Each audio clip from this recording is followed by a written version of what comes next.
Welcome to the Kingsburg Community Church podcast, Thinking About Faith. We pray that this podcast helps you deepen your faith in God and stir some inner thoughts about the Christian life. Hi, everyone, and welcome to the KCC podcast, Talking About Faith. I hope that you are finding our podcast interesting and helpful as you seek to live by faith and not by sight. This is our 11th episode today, and we're going to be talking about how to increase your faith. I just finished reading a missionary biography. This couple and their family were missionaries to the Congo in the 1940s and 1950s. And I was amazed at their willingness to move there. This was a primitive time in the U.S. as well as in Africa. But they felt the call to missions, and they moved to the Congo. They raised a family there. They planted churches. The husband was also a missionary pilot, so he flew a little Piper Cub all around the Congo River area. They established medical clinics. They did all sorts of wonderful things representing the gospel to the people there in Congo. And in those days, the people who were running the government of Congo actually wanted the missionaries to come and would meet with missionaries in the area from time to time and beg them to get their missions agencies to send more missionaries, because the missionaries brought with them literacy, healthcare. They brought with them faith, and this was very important. And of course, in these days, Christianity is the major faith in the Democratic Republic of the Congo. Of course, there were difficult times following this family's time in Congo. In 1960, the Congo, which had been up to then the Belgian Congo, gained their independence. And things did not necessarily go very well after their independence. There were coups, revolutions, there was tribal violence, and recently in the 21st century, there was a bloody civil war. Christian missions remains there in the Congo, but there's still danger particularly from the Islamist ADF, which is an affiliate of ISIS and is violent and is, of course, against Christianity. When I read stories of mission biographies like this, their faith makes mine feel puny. I look at myself and think, wow, God called me into ministry. He sent me to Kingsburg, not exactly a hardship posting and nothing like the difficulties that missionaries had in Africa in those days. It makes me wonder, how is it that we can increase our faith? Well, on one hand, the Bible tells us that faith is a gift. It's a spiritual gift. And so on that hand, when we think of it that way, our faith is dependent on God's gift, God's plan for us as individuals.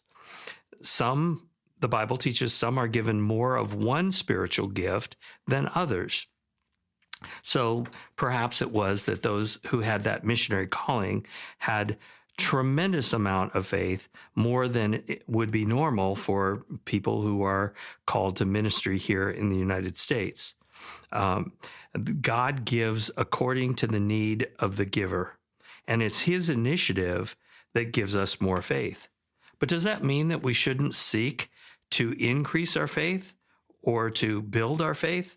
I don't think so. I think the Bible oftentimes encourages us to build our faith. And I know that from my experience, faith is kind of like a muscle. If you don't exercise your muscles, they will wither. Have you ever seen any astronauts coming back from the International Space Station? Well, they're weightless when they're in orbit, and often they're at the International Space Station for 6 or 7 months. Because of that, they do exercises for over an hour every day using rubber bands and things like that to give resistance to their muscles because, of course, being weightless, just doing their jobs on this space station really doesn't exercise their muscles much. But when they come back on the return capsule and they're brought out onto the deck of the ship that lifts the capsule out of the water, you've probably seen that they have a person on each side helping them stand and walk. And sometimes there's a wheelchair for them to sit in so they won't hurt themselves or fall down because it's been 6 or 7 months since they've used their muscles. Faith is like a muscle. Unless we exercise it, it grows weak and it won't hold us up. So how do we exercise our faith muscle? Well, I can think of at least a couple of things that are helpful to me in exercising faith and seeking to increase my faith. The first thing I have to do is to recognize and confess that I have a desire not to live by faith, but to live by my sight. That is, it feels unnatural to me to depend on God when I'm so good at depending on myself. We aren't wrong to try to live according to biblical wisdom and develop wise judgment and to get education, to learn how to develop competence in this life. And those competences help us to meet the challenges of life. We're not wrong to try to develop our ability to overcome the things that we meet as we go through life. But of course, as Christians, we have to remain aware that at any time, our self-sufficiency can come tumbling down. My experience is that a crisis never knocks. It comes barging into my life. There's really no way to be prepared except to consistently, in prayer, surrender the course of our lives to God and put our trust in Him. So every morning when we go to God in prayer and say, Lord, I have plans for today, but I'm not really sure what's going to happen. It's a good way of reminding ourselves that those things that seem like disappointments or interruptions may actually be God redirecting us to some greater good or to another mission that we hadn't thought of. We're not naturally good at trusting others with our lives. And the same thing goes with trusting God with our life. But I think that as we go through a life of faith, when you get to be my age, you get better at not believing that you can affect the outcomes or ensure the outcomes that you want, but that God is in charge and every breath is because of His provision. The second thing that I've tried to learn to do in my years of following Jesus is to take risks for the gospel. Now, this isn't, hear me well, I'm not saying be reckless, jump out of a window and say to God, I hope you catch me, but to take wise risks for the kingdom of God. We are in a risk-averse moment in the life of our nation. I read a book many years back, a decade ago or so, by a secular Jewish sociologist named Jonathan Haidt. I read a lot of his stuff. He's very interesting stuff that's all backed up by data. And he wrote a book called The Coddling of the American Mind. And in it, he talks about what he calls safetyism, that the notion that we live in a dangerous world and that people need to be protected from all threats and potentially harmful things, not only physical things. When you go to the national park, you see the big signs and there's boundaries and fences, so you can't go beyond and you can't hurt yourself, yet people sneak around them and hurt themselves. But as well, we live in a time where people believe that even harmful ideas or opinions can hurt you. And so not long ago, our major universities that were supposed to be places of free inquiry where you got your beliefs challenged, they started establishing what they called safe spaces where you could go in and it was quiet. Maybe there was some quiet music playing. Everything was soft. There was nothing threatening. And there you could compose yourself if someone in your class said something that hurt your feelings or offended you. Those same universities, many of them adopted speech codes. So instead of being a place of free speech, I went to Berkeley in the 70s, and it was known as the center of the free speech movement. Well, now it's universities that are saying, no, certain things cannot be said because those opinions or beliefs might hurt somebody's feelings. So you can get in trouble, even get expelled from the university if you say things that don't match with the prevailing beliefs of the people who run the university.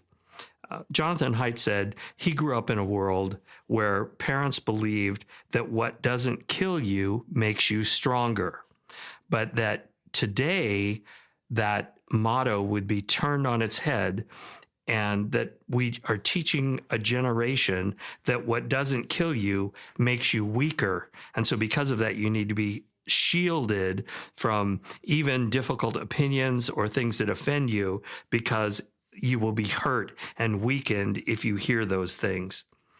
Let me read a quote from The Coddling of the American Mind. And of course, I'm talking about physical things as well as emotional things or ideas or opinions.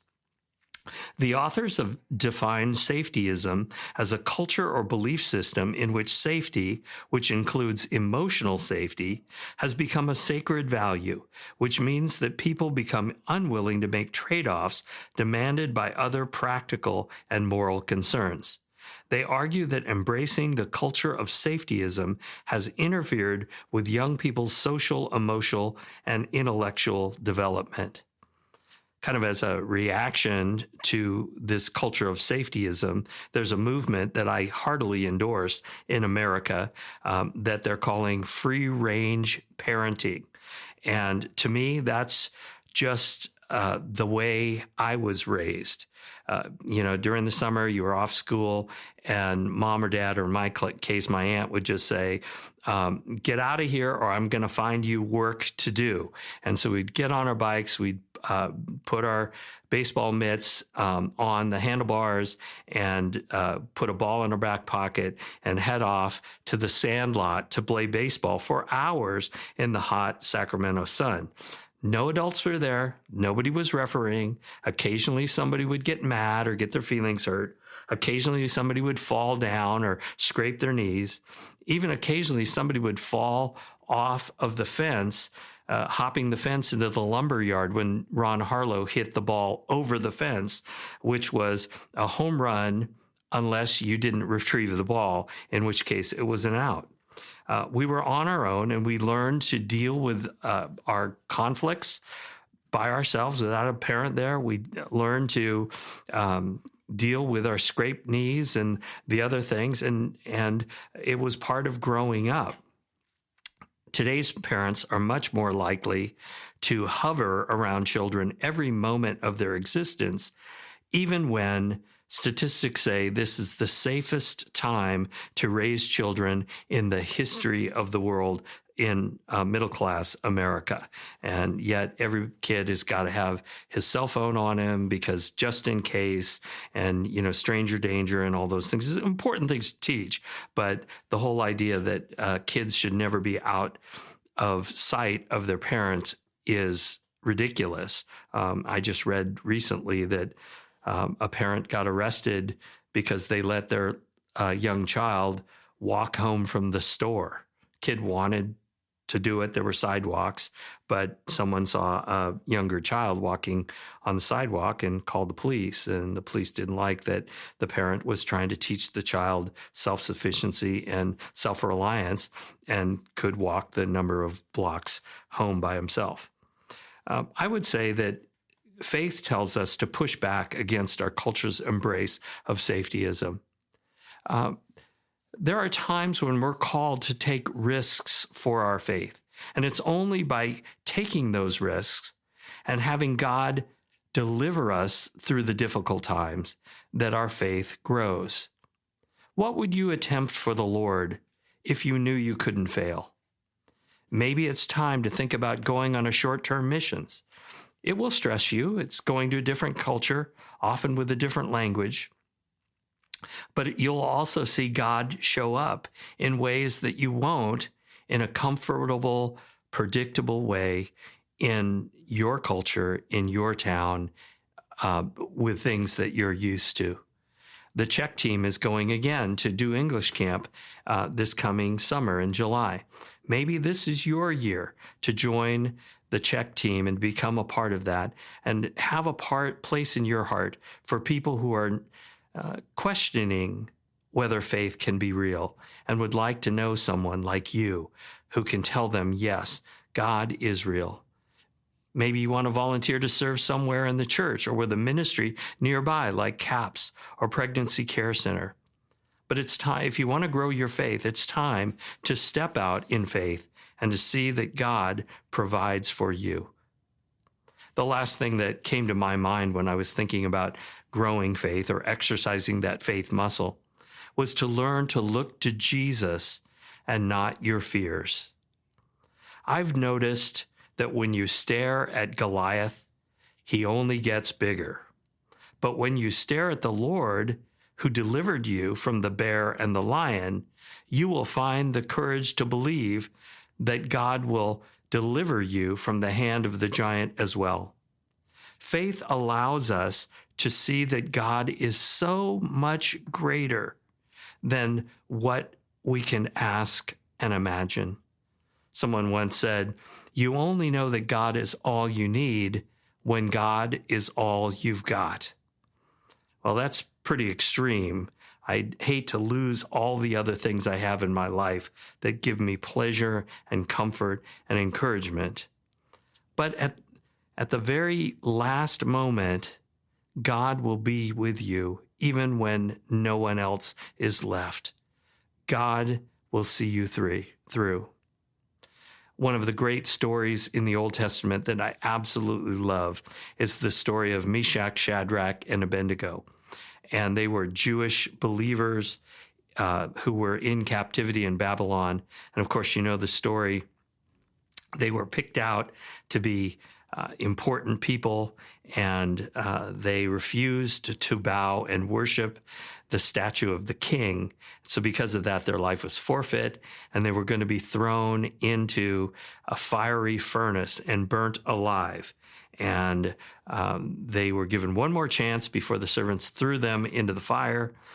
Just all you have to do is bow down and worship the image of the king, and you'll be spared. And they said, well, we believe that our God is greater than the fire, and he will save us from the fire. But I love the last thing they say. They say, but even if he doesn't save us, we're not going to bow to your image, O king. That would not be right.